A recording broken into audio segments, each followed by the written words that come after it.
Muito bom dia, que Deus abençoe a sua vida. Sou o Bispo Cristiano e nós estamos aqui iniciando essa semana com a nossa leitura aqui do Evangelho de Lucas, dando continuidade aqui a essa leitura capítulo a capítulo, versículo a versículo.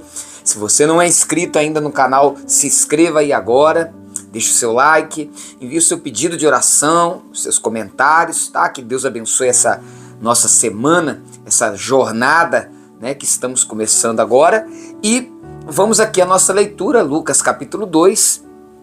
Vamos ler aí do versículo 1 ao versículo 7, falando hoje do nascimento, o nascimento de Jesus. E o texto diz assim, olha lá.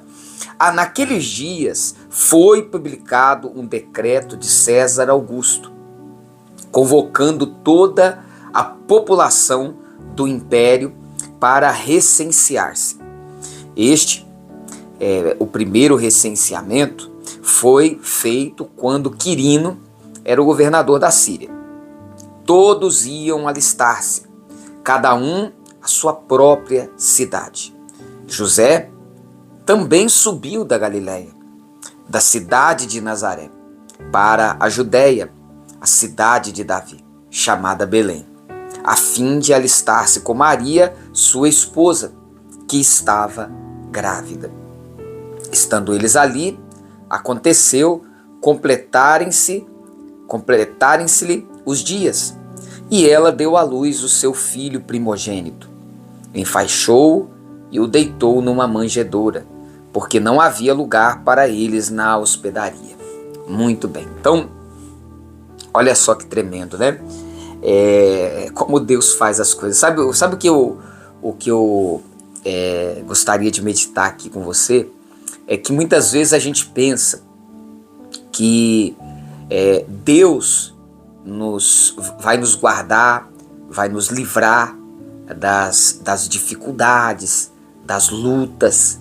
E não é verdade isso. Você veja aqui que, embora o Senhor, através do anjo, havia prometido ali para Maria, havia falado também com José sobre o nascimento do nosso Senhor e Salvador Jesus, havia ali, Maria estava carregando no seu útero, né, no seu corpo, ali a vida do Filho de Deus.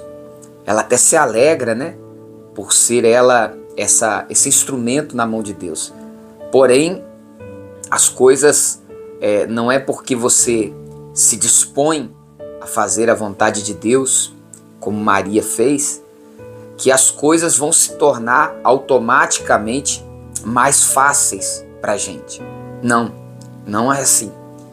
A cidade onde eles estavam, que era Nazaré, até ali Belém, né, de Judá, era uma distância muito longa para viajar. E no estado em que Maria se encontrava, já faltando pouco tempo para nascer, para o nascimento, era uma viagem muito desconfortável. Se nós analisarmos que não havia um transporte adequado, não havia estradas adequadas naquele tempo para viajar, você pode imaginar a série de desconfortos que aquela situação provocou? E a gente pode perguntar e questionar, mas Deus não poderia ter evitado essa dificuldade? Deus não poderia ter intervindo ali de forma sobrenatural para impedir isso de acontecer, pois já faltava pouco para o nascimento do Senhor Jesus. Porém, nós entendemos aqui que foi o próprio Deus que moveu o coração de César, né, para fazer aquele censo justamente naquele tempo, porque era necessário que Maria saísse de Nazaré e que Jesus nascesse lá em Belém de Judá. Ela tinha que ir lá porque era a cidade de origem dela, era lá. E o recenseamento, a pessoa tinha que viajar até a sua cidade de origem. Então, na verdade, Deus não só não permitiu, né, que facilitar as coisas, como o próprio Deus foi quem dificultou. para que se cumprisse ali a profecia de Miqueias, lá no capítulo 5, verso 2, que diz que de Belém é que viria o Messias. Olha só. Então, querido, às vezes a gente acredita de forma errada que as coisas boas que acontecem na nossa vida é Deus, as ruins é o diabo. Mas aqui aconteceu uma coisa ruim, e não era o diabo, era Deus.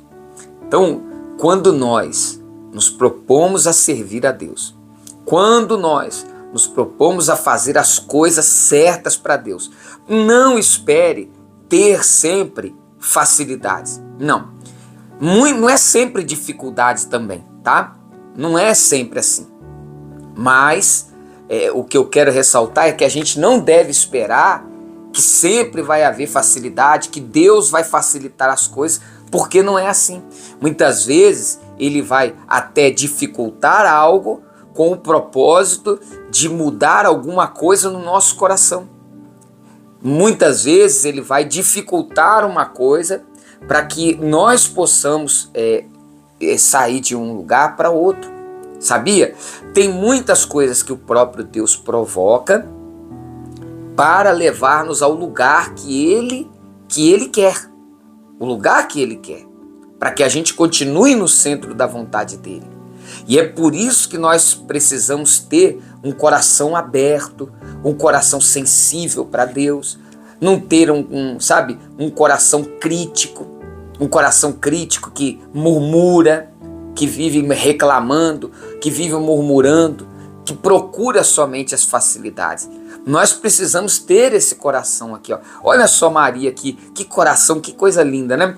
Nós não vemos aqui mencionar nenhuma reclamação dela, nós não vemos aqui ela murmurando, não, ela se dispõe, ela vai, e ali se cumpre, tudo para cumprir o que Deus havia dito. Jesus tinha que nascer ali, né?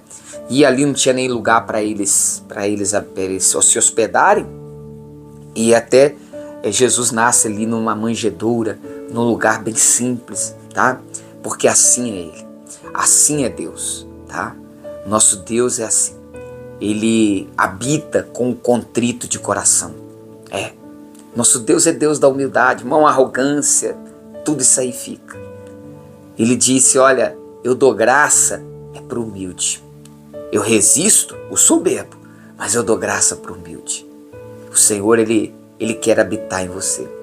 Talvez você diz assim, poxa, mas eu sou tão simples, eu tenho tantas falhas. Pois é, Deus escolheu que o filho dele nascesse ali numa manjedoura, tá? Mostrando que Jesus pode nascer hoje no seu coração. Talvez essa manjedoura é um coração simples, humilde, que aceite o Senhor, que louve ao Senhor, que tenha disposição para servir ao Senhor.